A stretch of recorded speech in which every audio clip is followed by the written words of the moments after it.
Welcome to the Connors and Ferris High School Sports Show. Jeff, DiVeronica and Steve Bradley with one of the Section V baseball champions crowned over the weekend. They are the Greece Athena Trojans.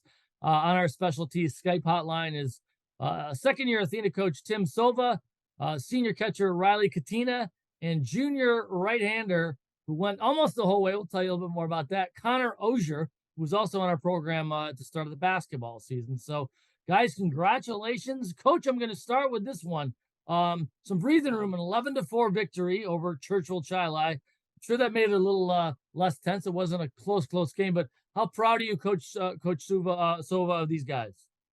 I couldn't be prouder. I mean, these guys have done everything I've asked them to do. And these last three games, they've just been incredible. So definitely took a lot of stress off of me in that first inning there. And what coach is referring to there, Jeff, Athena came out and scored 5 runs in the first inning against Churchill Chili, the #1 seed, a team that had beaten the Trojans earlier in the season. Riley, you had a 2-run single in that first inning. How important was it to get that jump out and carry your team to victory? Oh, it's huge. I mean, that was the message going in, start fast, and that's what we did, put the bat in the ball, and good things happened for us early in the first inning. Connor, as the pitcher in this game, how much does it help you when you first time you take the mound? You got a 5-0 lead. It just takes like all the stress away. So then you don't got to worry as much. You still got to go out there and pitch, but you don't got to worry as much about like, oh, can't give up a run here or there. It gives you some breathing room and just allows you to be yourself more.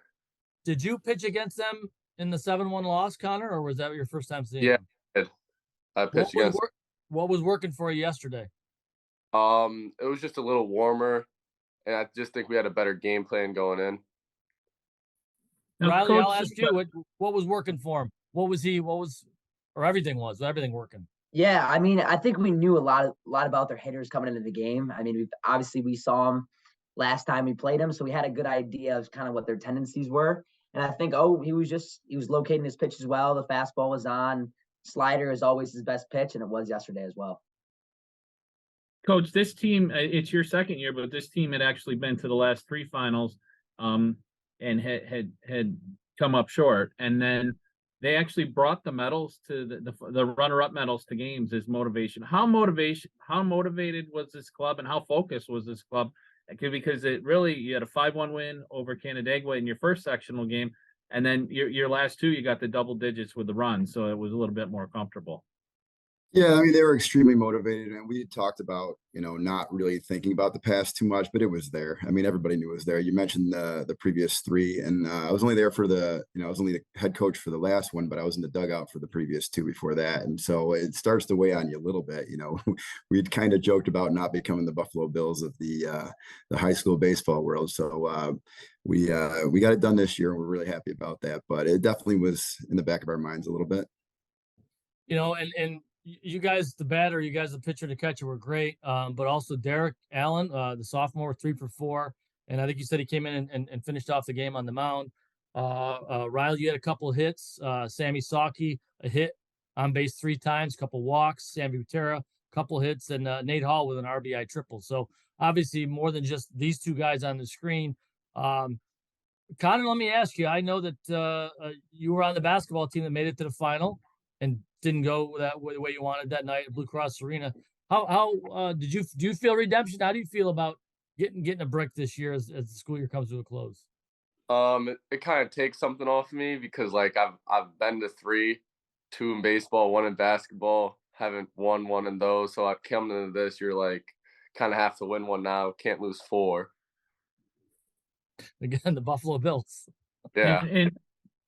And Jeff, I mean, Athena, you go back to the turn of the century, like the Brian Dupre days, powerhouse under Coach Bunting. Almost you get the feeling that Section 5 baseball is good when like major leagues, when the Yankees are good, baseball interesting. When Athena is good, there's interest there too. And Riley, what's it mean to be able to hang that banner in the gym and know that you've got a place in history?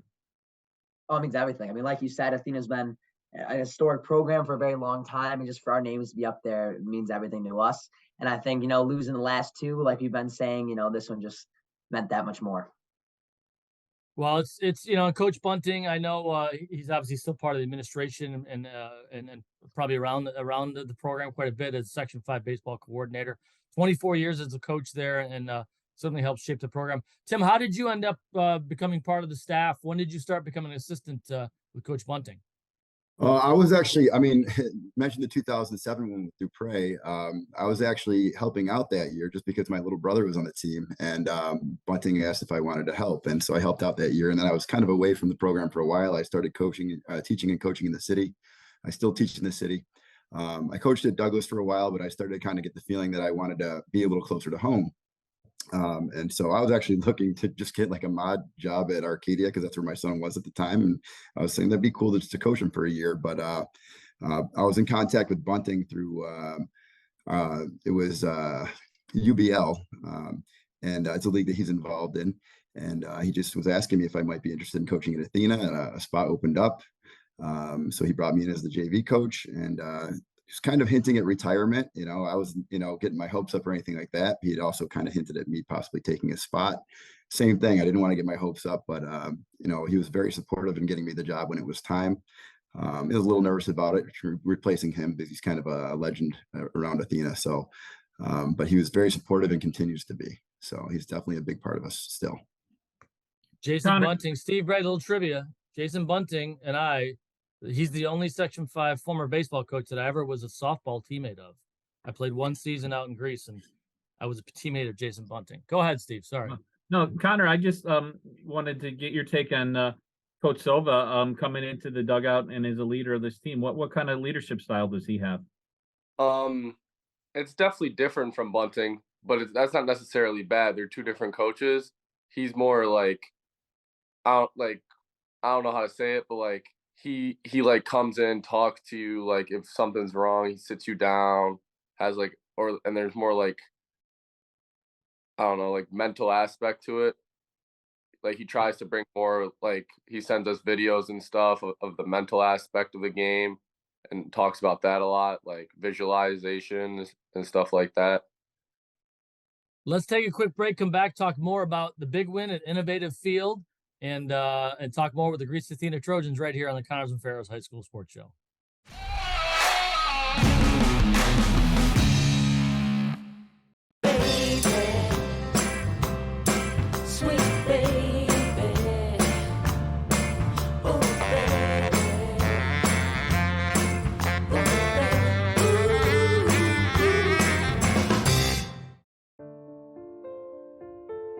The best three things here at McQuaid are definitely the sports, the brotherhood, and the service to community. I think that's a really big, important thing that McQuaid stresses, which is part of creating a better and great man. You definitely feel a connection with your fellow students here. It's being all guy school. You're able to relate to each other on a personal level, and everyone's very welcoming here with open arms and willing to be your friend.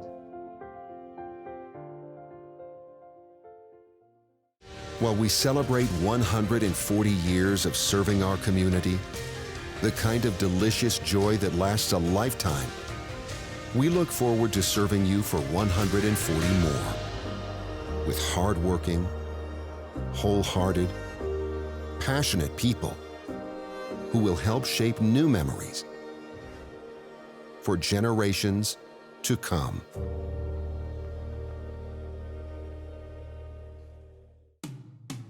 You don't choose to get hurt at work, but you can choose the workers' comp attorneys at Connors and Ferris to fight for your money and medical benefits you deserve. With over 20 years of industry experience, we will give your case our undivided attention so that you and your family can focus on your recovery. So call Connors and Ferris, the workers' comp attorneys dedicated to fighting for injured workers' rights. Connors and Ferris, your workers' comp attorneys. Are you looking for a place to create your greater story? Roberts Wesleyan University was voted the best undergraduate program by the Rochester Business Journal Reader Rankings in 2022. We're honored and humbled for being recognized as a top winner. Within every student is a transformation story in the making. At Roberts, you'll find an academically inspiring environment led by supportive, high-quality professors. You'll build upon your education and have opportunities to pursue your interests, explore career opportunities, and shape your future forward at Roberts, a liberal arts university anchored in Christ located in Rochester, New York. Apply now for fall 2023 at roberts.edu/apply. We'll get back to you within 24 hours once you submit your application. Bring your greater story to light at Roberts Wesleyan University. Local McDonald's operators care about our local schools, teams, and student athletes. That's why they support the return of high school athletics in the Rochester area and around the state. See you before or after the big game at McDonald's. Welcome back, Section 5. Game on! Why do you exercise? To look better? To feel better? To drop a few pounds? To train for an event? To defy age? Or to keep your ability to say yes to the things you love to do? Whatever motivates you, G&G Fitness Equipment is here to get you there. Treadmills, ellipticals, rowers, bikes, home gyms, and accessories. We'll pair you with the right equipment, teach you how to use it, and be there every step of your fitness journey. G&G Fitness. Your goal is our goal.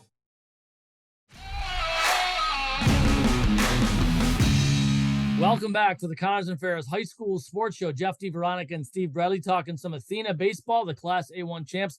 They're going to play the A2 champ, Honey Falls Lima, on Tuesday. Coach, do we have a site and time for that game yet? That is 5 p.m. at Innovative Field. Back at Innovative Field. Riley Catena, how was that playing there for the first time in a big stadium like that? What was that moment like taking the field there? It was incredible. I think coming into the game, people told me, just take it all in. Don't let the moment be too big for you or go by too fast. And so really just taking it all in, even before the game, going to the dugout and then afterwards going to the bullpen with those, it was just awesome to take that in. So it was a great experience. And obviously the end result wasn't too bad. Connor, how about for you taking that mound? I mean, guys like Steven Strasburg have pitched on that mound. And, just being in that setting as a pitcher, sometimes, it's all about feel once you get out in the middle, and especially having pitched in the sectional final last year and having the chance to win the championship. It was definitely a big moment, and there's a lot of people there. It was loud. So taking the mound, you just had to settle in and focus and not make the moment too big. Just go out there and play your game. It's still baseball. It's not it's a whole different ball game. Love the fact you guys are all wearing your shirts too. So, Connor, I think I know the answer to this question based on the result, but tougher to pitch at Frontier Field or shoot at Blue Cross Arena? Shoot at Blue Cross Arena. Okay, thought so. Coach, obviously there's a lot of joy in winning a championship, first one in 16 years, but the season's not over. You're preparing to play a game on Tuesday, and there's an opportunity to keep going. So what's the mindset as you head into this next week? I think we just talked to the guys about this. We set our goal at the beginning of the year, and that goal was to win that brick, and we did that. And so it takes a lot of the pressure off. And so we really just said, hey, let's enjoy it tonight, last night, and then turn the page. So, we got to practice tomorrow morning, getting right back after it, ready to go. We're going to spend a lot of time. I'm going to spend a lot of time, looking at scouting reports, everything, and preparing, and we'll get the guys ready tomorrow. And I think, we're very confident. We played this team earlier, but we know it's going to be a battle. Last two games we played with them have been battles. So we're anticipating a good, tough game. So you have played HFL. How have you done against them? I believe we won that game. Earlier in the season, it was 3-0. We won. But I think both teams are completely different teams right now. Just to be honest about it, I saw what they did to Sutherland yesterday, and they swung the bats. But we're confident. We got our guy, Derek Allen on the mound, and I think he's going to do a good job. So, Riley, how long have you been a catcher? And I guess what advice would you give to a young person about what it takes to be a good catcher? Yeah, I've been catching since, obviously I've been playing T-ball. I was catching. So I believe it's the best position on the field. You're involved in every single play. Pitchers throwing you the ball. And, just the younger catchers out there, just keep working hard. It's definitely a grind. It takes a lot of work to be a catcher. There's a lot of things you don't really realize that catchers do back there, but putting in the work and eventually it will pay off. And it did for me. So winning the sectional championship behind the plate was awesome. Connor, Coach just mentioned a minute or so ago that this team isn't the same team that it was earlier in the season. How has this team grown and how has it improved? Earlier in the year, there wasn't a ton of chemistry, but as the season went on, we started to bond more and the chemistry, and then we started to find ourselves as a team and like find our like team traits and like what happens here, like who does what good here, and like we've just figured out all the stuff that need to be done to make it to the finals and win it. So a great story by Picking Splinters, Paul Gotham, about the game beating or winning the championship over Churchville. And he mentioned, Connor, you got roughed up a little bit last year and it bothered you. And this year it was different. You had a bad you were off in the third inning, gave up 4 runs. Maybe I'll start with Coach. Coach, how did you handle that differently with him, or was that this young man just having better command of the moment, recovering from a bad inning? Because I think I read where it said that, that really unnerved you or unnerved Connor last year. What was Saturday like for you? Well, I mean, just going back to last year, I think last year was kind of a perfect storm. And Connor's been maturing. I mean, every kid does, but he's come a long way in this past year. And I think he was better prepared this year. And we talked. I mean, he even kind of, talked about some things and presented some things to the team about, mental preparation. And so last year, I think it was a perfect storm of things that went wrong. We were really happy to see that we were not at MCC this year because that mound is a little high and it's tough for a lot of kids to handle. So that was my first thing. I was like, I really hope he's fine with that mound. But he was. And I think this year, we always talked about like things will go wrong. Like we know they're going to go wrong. So when they do, we'll be okay. And I think definitely, I felt like the zone was pretty solid, but it started to shrink a little bit. I think we have good umpires out there. We knew that, but at the same time, like we felt like, it just happens sometimes. The zone gets a little bit smaller. They're human beings out there. And we felt like it was getting a little tougher to throw strikes. And I think that got in his head a little bit, but that inning was rough. He came off, it was a little bit flustered, but I just said, hey, go where you talked about. Like you said, this is the plan. Now go there, let's go there mentally where you need to be. And he did that. And I was extremely impressed with how he came out after that. So. Connor, similar comments to Coach there. What coming back from that rough inning? How'd you do it? Yeah, I was just like, if that would have happened last year, my head would have been everywhere. This year, I had a better mental preparation going into the game. I've like locked in. I was like, we still got the lead. Let me just go out there and do what I do and finish the game. Coach, Riley said he's been a catcher since T-ball. What's he like as a field general for you? What are his strengths behind the plate and as a leader for this team? I mean, he does everything you ask him to do. So I think our communication is really good. If something's going on, he always lets me know. So I think, he's a team leader. He does good calling pitches, catching pitches, blocking, framing, throwing guys out. You name it, what you want in your catcher, we got in Riley Catena. So. Wow. High praise, Riley. Riley, where are you going to? You gonna play ball in college next year? Where are you going? What are you doing? No, I'm actually going to Notre Dame next year. So I might try to play club baseball there, but we'll see what happens. Oh, come on. Try to walk on. Do it. I know. I know. Maybe I'll try to walk on. We'll see what happens. Worst they can say is you're not good enough, kid. Move on. So right. Maybe it'll be like a Rudy story. You know what I'm saying? It's right. Tell them, hey, I'm a Section 5 champion now. Okay. Right. I mean, can't take it that away for sure. Well, what do you want to study, Riley? Because Notre Dame's not the easiest institution to get accepted to. No, it is not. I'm studying business analytics. So it's like the numbers behind business. And I want to do it for a sports team. So I want to work like a professional sports organization and do the stats behind it. So that's the goal. I'd like to make sure and note that to all those Section 5 baseball programs out there that Steve Bradley compared Athena baseball to the Yankees today. The New York Yankees. Got a couple Mets fans here, so I don't know about that. Well, listen, good luck to you moving forward. HFL is having a tremendous spring. Could have gone Mets, Steve. HFL, it's got 4 teams playing for championship, Steve, or one that won it. And then softball one, they got 2 in the barn already, and then 2 lacrosse coming, I think. 2 more coming, boys and girls lacrosse for HFL. So, and you get the redemption tour for you. You move past the championship, and now you got a chance to move out of the state. So, Greece Athena, best of luck to you, Coach. Thanks for being on the program. Nice to meet you, sir. Thank you. Connor, good to see you, young man. Glad things have turned out better for you this time in the title game. And Riley, it sounds like you're quite the young catcher. So Keep them in line. All right. Will do. Thank you, guys. All right. Thanks for watching. It's Greece Athena Baseball right here on the Connors and Ferris High School Sports Show.